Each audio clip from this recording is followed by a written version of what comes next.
Hey, I'm Riz Ahmed, Guz Khan, mate. and we are here at Sundance with IndieWire. We are the cast of Bait.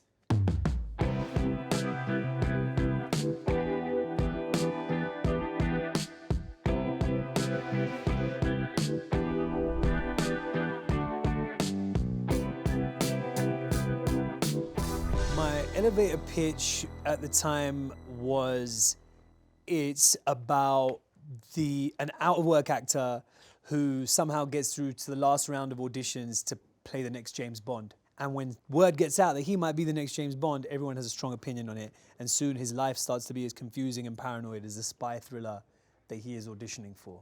Was this rooted in some personal experience at all? I've met Barbara Broccoli a couple of times and thought she was great. But if anything, I felt like I didn't have enough of a brush with the possibility of playing James Bond, so I decided to create a 6-episode comedy show where I'm auditioning for the role, just to drop a really subtle hint into the mix, you know, just to put it out there, just quietly. So I would love to hear the story of how you two came to know each other. How we came to know each other is a whole other story. I'm not even sure you could put that on your channels, Well, my you could friend. do an edited version of it. But you know, like, I'm gonna tell it. you can tell it. Yeah, this is 20 years ago. I'm at university. I don't know if he was at university or not. You did? I was. You yeah. would actually, that's shocking. And what happens is, I have been booked to do a spoken word gig at Coventry City's university. And so I'm out in the streets of Coventry. My gig's about to start in 10 minutes. There's no one in there. I've got flyers in my hand. I'm just running around to randoms. I see a bunch of guys in a dark alleyway, up to no good. I go up to them and go, "Hello, brothers, how are you doing? Would you like to come and see me do some spoken word poetry?" Him and his goons were like, "What? Like, you need to leave here before you really leave here." You also have to understand, that is the strangest question a group of goons have ever been asked while selling marijuana in their lives. Would you like to, footnote, come and see me do and watch some slam spoken word, poetry, slam poetry. spoken word? No, we would not. But That's how these drugs. then they felt there was the magnetism was just, you know. The draw was incredible. And so they came. Him and his goons came to watch me do some spoken word, and it changed his life. He decided to become a comedian. 20 years later, he's in my show. It was terrible. It was terrible.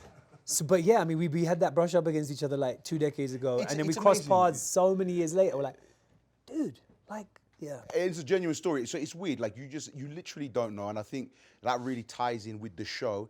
There's so many twists and turns. And I think Riz has been really honest with the show. Like, having done this for 10 years, you go to a lot of projects and someone's trying to, like, paint over the cracks. But, you know, we've said throughout this whole process, like, Shah is a guy going through a complicated time in his life, complicated character. And people don't often portray characters like that. So I think people are in for the laughs, first of all. Let's say that, first of all. People talking about Bond and all this. How do you feel, Riz? Incredible drama.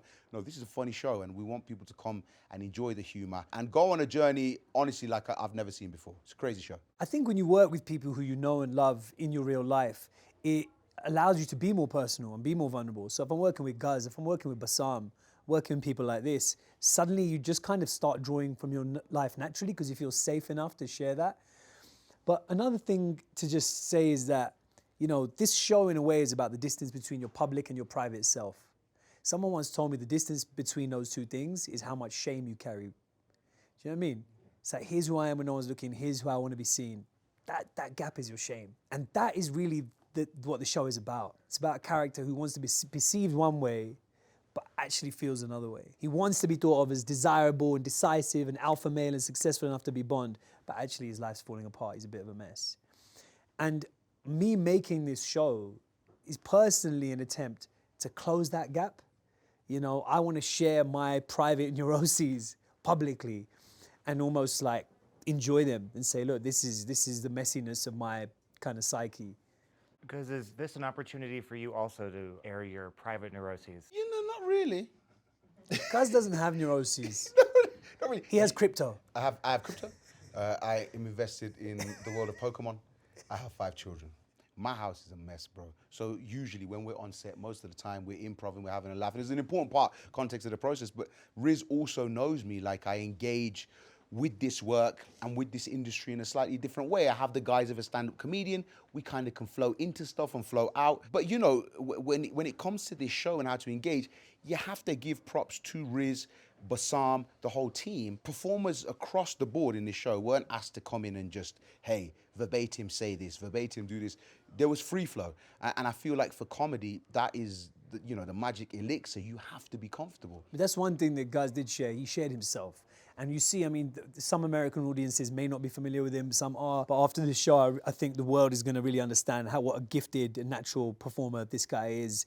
There's really no one of this caliber that I've ever worked with as a comic performer in my life. It was like a masterclass for me every day. And what it is about is like just the spontaneity, confidence to just say yes to every impulse. If you have a thought, don't edit it, just let it flow, just let it come out. And that's definitely what Guz shared. If it wasn't his neuroses, it was his talent and himself. I feel like with every TV or film project, there is often a sort of messy middle moment where you know where you're going, but you're not quite sure how to get there. Yeah, 100%. We was just a complete mess. You know, this show has got so much in it. The only way we realize we're gonna make it and be honest about it is let it be a bit messy. I don't mean like structurally. I mean, Ben Carlin, my co-showrunner, my amazing writer's room, Ali Moore, my partner, Bassam, the director. They made sure it structurally and storyline, it works, it's solid, all of that. But what I mean is, it's a romance, it's an action thriller, it's a family drama, it's a comedy, it's a mental health spiral. It's so many different things. And that is in a way like the essence of the show, the essence of the character. It's like this messy jumble of flavors. And that was, I think, the thing we realized that early on. We were like, oh, but is this tonally the same as that? Is it going to be a bit weird? Is it going to be like Whiplash if we go from this kind of flavor to that? And in that messy middle moment, we realized, oh, that's literally what is going to make this show hopefully quite special. It has all those flavors, just like our life does. I feel like my life is often taking place in different genres, you know? I'm here doing a dramatic scene, doing a clever interview and being, whatever. And I turn around, basically fall over in front of a group of people, and I'm suddenly in a slapstick comedy. So I think it has the messiness and the contradictions of life tonally. And once we accepted that, we were okay.